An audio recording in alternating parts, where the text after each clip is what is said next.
क्या nuclear energy है जब कभी कोई न्यूक्लियस, एक हैवी न्यूक्लियस है, हैवी न्यूक्लियस ने ब्रेकअप होकर के स्मॉलर न्यूक्लियाई बनाए, तो भी ये जो आपके प्रोडक्ट है और जो आपका रिएक्टेंट्स है, इन दोनों में ही आपका प्रोडक्ट का मास ये कम है किससे? मास ऑफ रिएक्टेंट से। इसी तरह से इसके इसके अगेंस्ट अगर दो स्मॉलर न्यूक्लियाई मिल करके एक लार्जर न्यूक्लियस बना लेते हैं, तो फिर क्या होगा? फिर तब उस केस में भी क्या होगा? Mass of reactants is greater than what? Mass of product. जैसे कि अभी हमने दोनों इक्वेशंस में देख लिया था। और जो जो भी मास डिफेक्ट है डेल्टा एम, मास डिफेक्ट ये कन्वर्ट हो जाता है किसमें? एनर्जी में कन्वर्ट हो जाता है। किस रूल के according? E equals M C square equation के अकॉर्डिंग। और यही एनर्जी है आपकी क्या? Nuclear energy.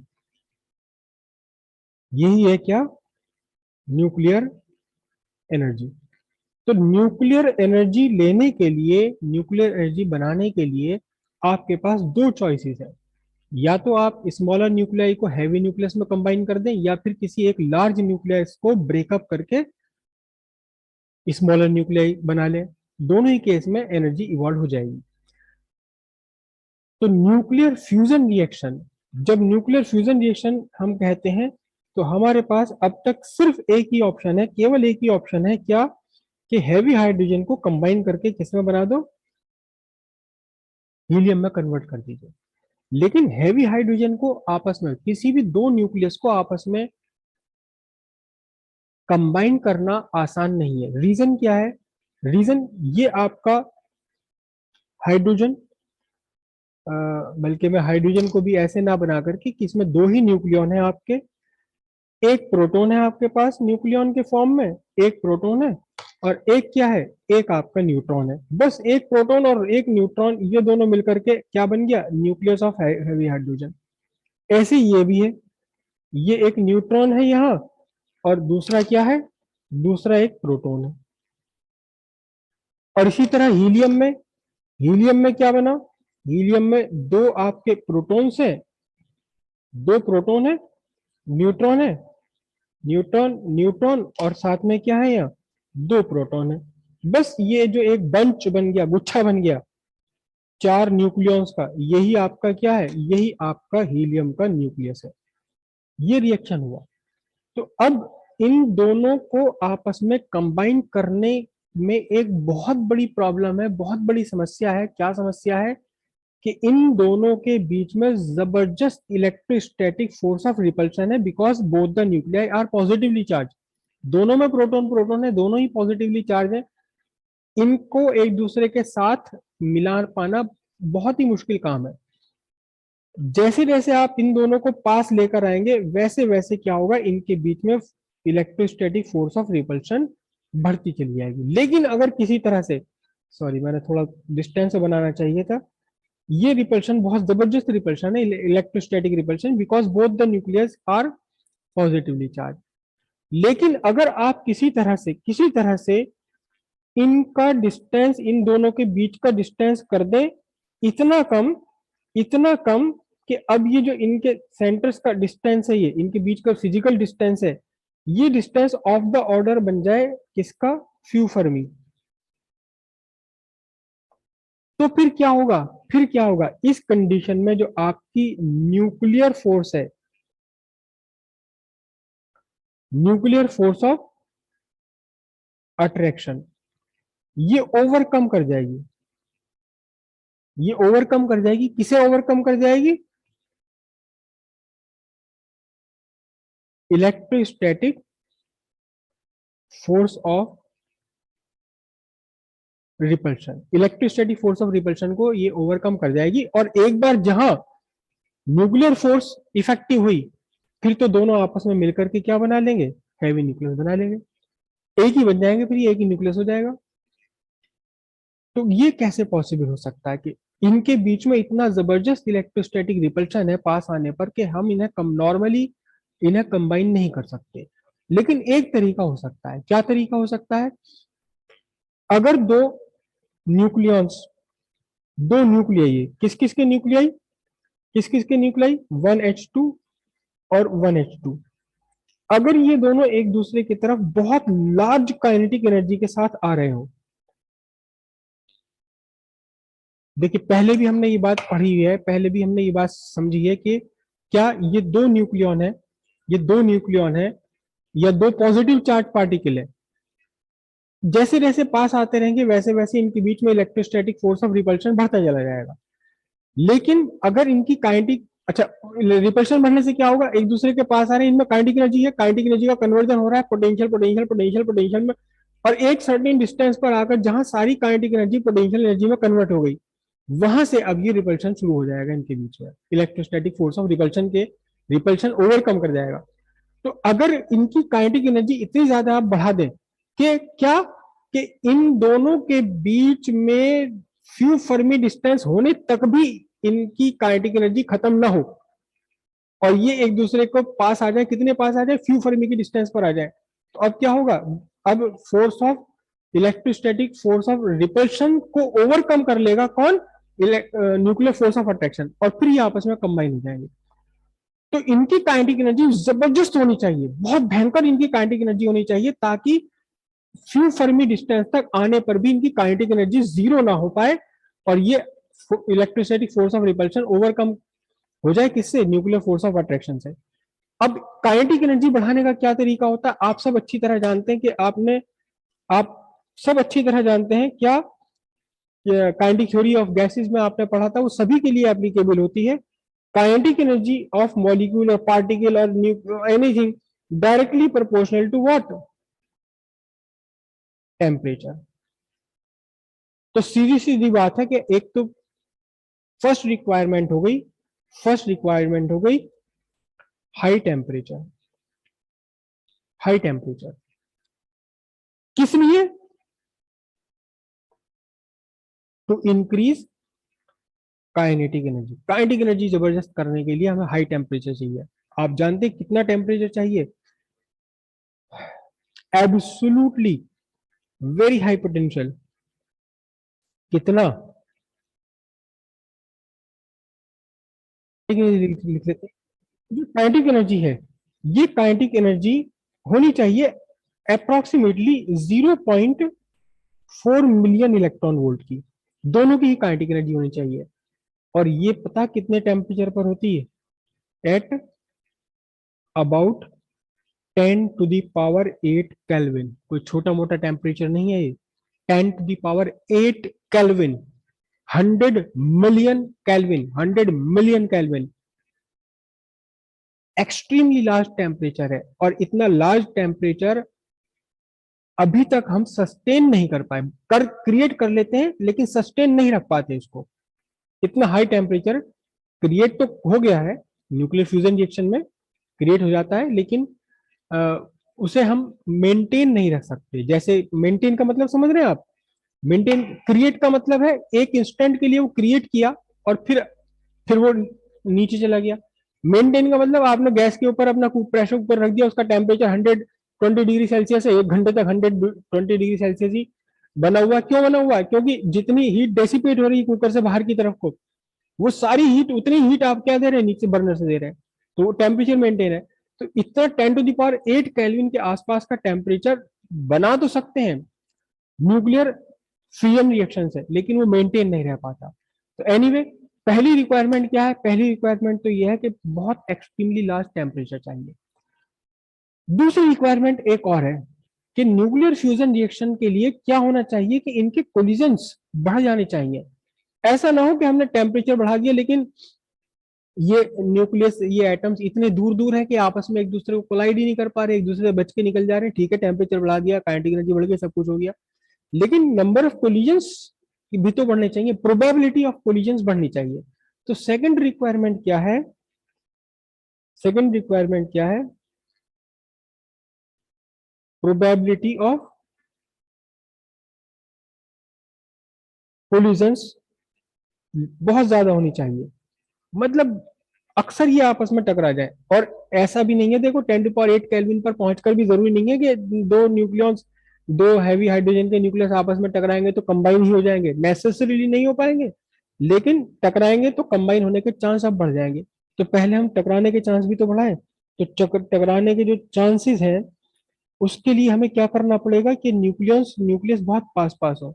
ये तब बढ़ पाएंगे जब क्या हो, एक्सट्रीमली हाई प्रेशर होना चाहिए गैस का। हैवी हाइड्रोजन के न्यूक्लियस है तो बहुत हाई प्रेशर होना चाहिए। हाँ, ये टेम्परेचर जो है ये 10⁷ केल्विन के आसपास का टेम्परेचर होना चाहिए, 10⁷ केल्विन। तो प्रोबेबिलिटी ऑफ कोलिजन इंक्रीज करने के लिए एक्सट्रीमली हाई प्रेशर चाहिए। और ये दोनों कंडीशंस हमें नॉर्मली नहीं मिल पाती, एक साथ नहीं बन पाती, लेकिन जब बन पाएंगी तो ये nuclear fusion reaction carry out हो सकता है। जितने भी स्टार्स हैं इंक्लूडिंग सन, तो जितने भी स्टार्स हैं और सन है उन सब पर ये कंडीशंस बनी हुई है ऑलरेडी। तो सन की जो एनर्जी है, सन की एनर्जी एक्चुअली क्या है, सन की एनर्जी हमें कहाँ से मिल रही है, nuclear fusion of heavy hydrogen into helium. और जो सन से भी बड़े स्टार हैं उनमें फिर ये हीलियम का भी फर्दर कॉम्बिनेशन होने लगता है इनटू इवन लार्जर न्यूक्लियस। तो सन या जितने भी स्टार्स हैं उन सबकी एनर्जी का सोर्स एक्चुअली क्या है, न्यूक्लियर फ्यूजन रिएक्शन ही है सबकी एनर्जी का सोर्स। जितने भी स्टार्स हैं इंक्लूडिंग सन, उन सबके ऊपर क्या काम हो रहा है, सभी के साथ सभी पर हो रहा है कि हैवी हाइड्रोजन मिल करके, हैवी हाइड्रोजन और हैवी हाइड्रोजन के एटम्स मिल करके हीलियम बना रहे हैं एक्सट्रीमली लार्ज स्टार्स को छोड़कर, जहां हीलियम का भी फर्दर कॉम्बिनेशन हो रहा है। लेकिन सन और मोस्ट ऑफ द स्टार्स में यही रिएक्शन हो रही है। लेकिन हैवी हाइड्रोजन से हीलियम का बनना, हैवी हाइड्रोजन से हीलियम का बनना किस प्रोसेस के थ्रू हो रहा है, ये इस प्रोसेस पर अलग अलग साइंटिस्ट के अलग अलग अपने अपने फिनोमिनन्स हैं। दो पॉसिबिलिटी है। फर्स्ट पॉसिबिलिटी कहलाती है क्या, proton proton cycle, proton proton cycle, या प्रोटोन, सीधी सीधी बात है, प्रोटोन, एक ही प्रोटोन अगर किसी न्यूक्लियस में है तो वो क्या है, वो क्या है, हाइड्रोजन है। Hydrogen hydrogen cycle.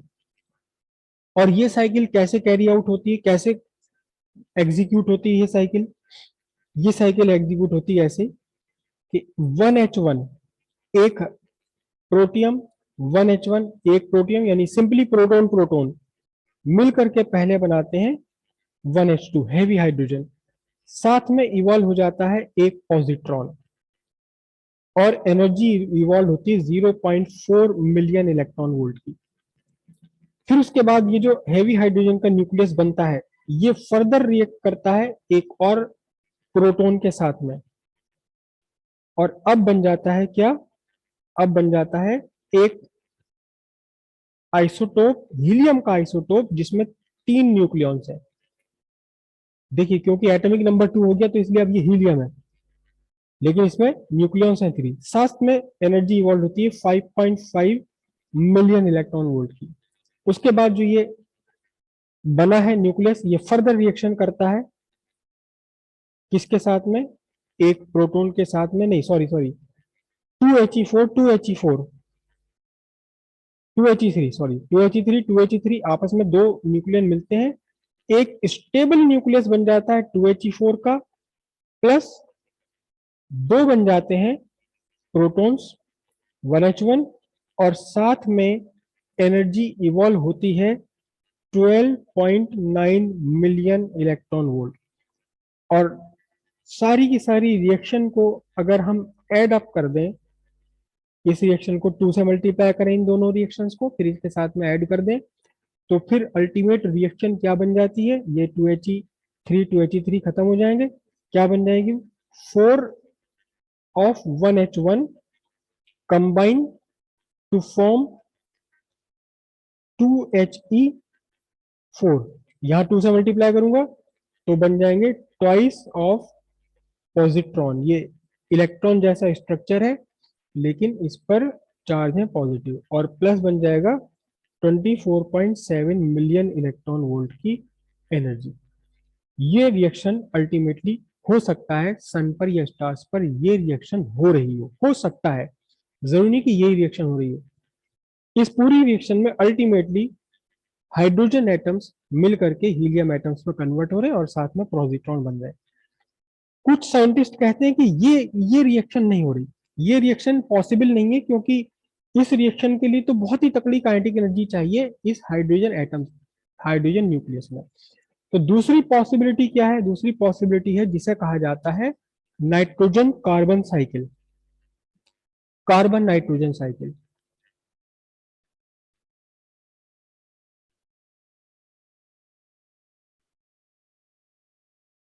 Carbon nitrogen cycle, तो कार्बन नाइट्रोजन साइकिल में क्या बनता है, कार्बन नाइट्रोजन साइकिल में क्या है, रिएक्शन अल्टीमेटली वही की हुई होती है, लेकिन यहां कहा जाता है, मानते हैं कुछ साइंटिस्ट मानते हैं कि एक प्रोटॉन कंबाइन होता है पहले किससे, कार्बन C12 के साथ कंबाइन होता है और इससे एक अनस्टेबल न्यूक्लियस बनता है 7n13, 7n13, और साथ में बनता है एक फोटोन, राइट। फिर ये 7n13 ये एक अनस्टेबल न्यूक्लियस है, 7n13 एक अनस्टेबल न्यूक्लियस है, ये डिसइंटीग्रेट हो जाता है, टूट जाता है कार्बन के एक आइसोटोप 6C13 में, और साथ ही साथ इसमें से एक पॉजिट्रॉन इवॉल्व हो गया। अब ये जो कार्बन बचा है, कार्बन बना है, इसके साथ फिर से एक हाइड्रोजन यानी एक प्रोटॉन ने कंबाइन किया, किसके साथ में, 6C13 के साथ में कंबाइन किया, और ये बन जाता है अब 7n14, नाइट्रोजन बन गई और एक बन गया फोटोन। ये नाइट्रोजन हालांकि स्टेबल है, लेकिन ये यही नहीं रुकता, इस नाइट्रोजन के साथ फिर से एक प्रोटॉन कंबाइन कर लेता है, 7n14 के साथ में कंबाइन कर लिया, और अब इसने बना दिया ऑक्सीजन का एक आइसोटोप 8O15, और साथ में बनाया एक फोटोन। ये ऑक्सीजन आइसोटोप बिल्कुल अनस्टेबल है, बिल्कुल अनस्टेबल है, ऑक्सीजन 815 ये डिसइंटीग्रेट हो गया, ब्रेकअप हो गया, क्योंकि अनस्टेबल है तो जल्दी ही ब्रेकअप हो गया 7n15 में। आइसोटोप है ये भी नाइट्रोजन का, प्लस क्या बना, एक पॉजिट्रॉन इसने यहां से एमिट कर दिया और साथ में बन गई एनर्जी का एक फोटोन। ये 7n15 फिर से एक हाइड्रोजन के साथ, एक प्रोटॉन के साथ रिएक्शन करता है 7n15, और फिर क्या किया इसने, एक आइसोटोप बना लिया 6C12 और साथ में बनाया फाइनली 2He4। और इन सारी रिएक्शंस को अगर हम ऐड करते चले जाए, 7n15 यहाँ रिएक्टेंट्स में, 7n15 यहाँ प्रोडक्ट में, 8 ऑक्सीजन 15 यहाँ रिएक्टेंट में, यहाँ प्रोडक्ट में, यहाँ रिएक्टेंट में, यहाँ प्रोडक्ट में, यहाँ रिएक्टेंट में, यहाँ प्रोडक्ट में, सारे के सारे आपस में कैंसिल आउट होते चले जाएंगे, और अल्टीमेटली आपके पास वही रिएक्शन बननी है, क्या, 4 nucleus of hydrogen combined to form 1 nucleus of helium plus twice of positron, और साथ में ये जो एनर्जी के फोटोन्स हमने यहाँ बनाए हैं, ये सारी की सारी एनर्जी इसमें भी वही कैलकुलेटेड होती है, कितनी, 24.7 मिलियन इलेक्ट्रॉन वोल्ट। अल्टीमेटली ये रिएक्शन आती है।